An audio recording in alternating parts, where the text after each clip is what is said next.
Hello everybody, Jai Shri Sitaram and welcome back to a new study vlog of UPSC and Life।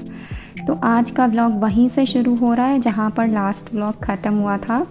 मेरे father के birthday के bring in पे last vlog ख़त्म हुआ था और ये व्लॉग है उनके बर्थडे पे जब हम डिनर पर गए थे, वहाँ की क्लिप्स से स्टार्ट कर रही हूँ मैं।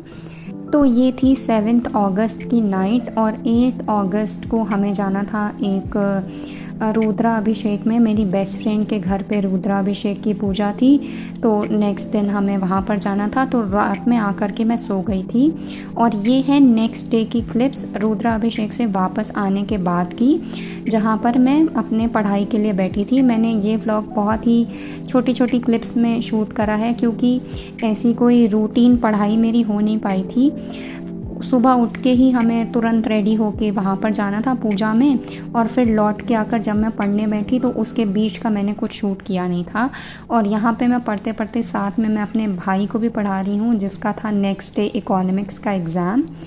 तो उसको सारे सब्जेक्ट्स ऑलमोस्ट मैं ही पढ़ाती हूँ। उसका 12th स्टैंडर्ड है अभी और उसकी वजह से मेरा भी सारा रिवीजन हो जाता है। आपको पता ही है कि NCERTs कितना इम्पॉर्टेंट होती हैं, और ये 11th 12th की इकोनॉमिक्स हो गई या बिज़नेस स्टडीज़ हो गई, ये सब तो बहुत काम आती हैं UPSC में भी, क्योंकि इकोनॉमिक्स का सारा स्टैटिक वही सिलेबस है जो 11th 12th की NCERT का सिलेबस है।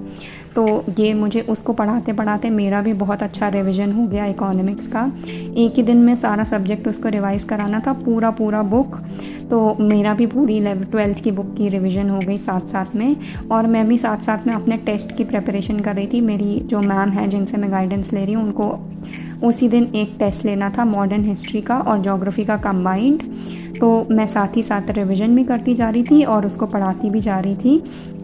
आई होप आप सबकी भी प्रिपरेशन बहुत अच्छी चल रही होगी।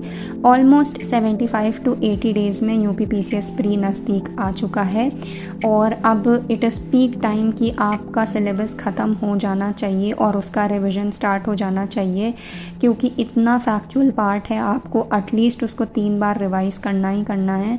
तो अब आप कोशिश करिए कि अगर जिसका नहीं भी हुआ है तो पहली बार जो पढ़ रहे हैं उनका एटलीस्ट इस मंथ, मतलब अगस्त के मंथ में आप अपना फर्स्ट रीडिंग कंप्लीट करिए और फिर आप सेकंड, थर्ड और फोर्थ रीडिंग की तैयारी करिए। मतलब 3 रिविजन्स की प्रिपरेशन करना शुरू कर दीजिए।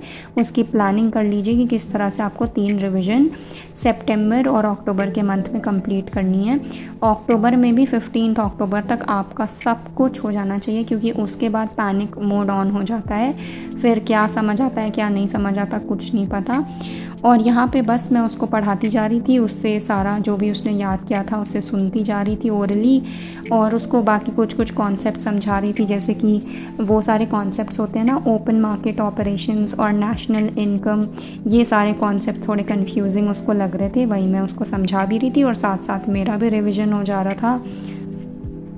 और बस कुछ ऐसे ही 2 बहुत हेक्टिक दिन गए थे मेरे, 7 और 8 अगस्त। फिर हम चले गए रुद्राभिषेक में, वहाँ की क्लिप शेयर करती हूँ मैं आप सबके साथ। बहुत ही अच्छी पूजा हुई थी वहाँ पर, और सावन के दिनों में रुद्राभिषेक अटेंड करने को मिला, यही अपने आप में बहुत बड़ी बात है। तो बस अब मैं पूजा की क्लिप शेयर करती हूँ।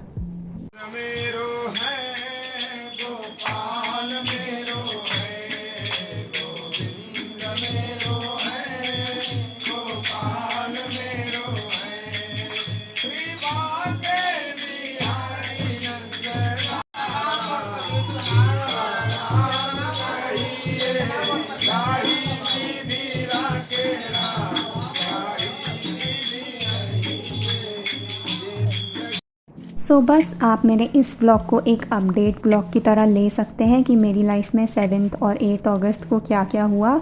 आप में से बहुत लोग मुझे ऐसा कमेंट करते हैं ना कि डेली लाइफ दिखाइए। मैं इसीलिए डेली लाइफ नहीं दिखाती हूँ क्योंकि मेरे लाइफ के इतने एस्पेक्ट्स हैं ना कि मतलब ऐसा नहीं होता कि हर दिन मेरा एक तरीके का होता है। मैं हर चीज़ में बैलेंस मेंटेन करने का ट्राई करती हूँ, चाहे वो घर हो, पूजा हो, मेरे भाई हो या मेरे कोई रिलेशंस हो और मेरी पढ़ाई हो, सब में। तो मैं हमेशा से एक मल्टीटास्कर रही हूँ। मैं मल्टीटास्किंग में बहुत बिलीव भी करती हूँ। मुझे ऐसा लगता है कि कोई एक ही चीज़ में एक्सपर्ट हो नहीं सकता, हो भी सकता है तो बाकी चीज़ों को नेगलेक्ट नहीं कर सकता। मैं अपनी लाइफ के किसी भी एस्पेक्ट को मिस आउट नहीं करना चाहती हूँ। मेरी पढ़ाई कभी भी लॉस में नहीं जाती है और साथ ही साथ मैं अपने सारे रिलेशंस में एक बैलेंस भी मेंटेन कर लेती हूँ। सो बस मेरे दिन कुछ ऐसे ही गए 7 और 8 अगस्त के। अब आगे के रूटीन पढ़ाई के व्लॉग्स मैं आपसे शेयर करती रहूँगी और आप भी अच्छे से पढ़ते रहिए। Thank you for watching. जय श्री सीताराम और प्लीज़ सब्सक्राइब कर दीजिएगा चैनल को। Thank you for watching.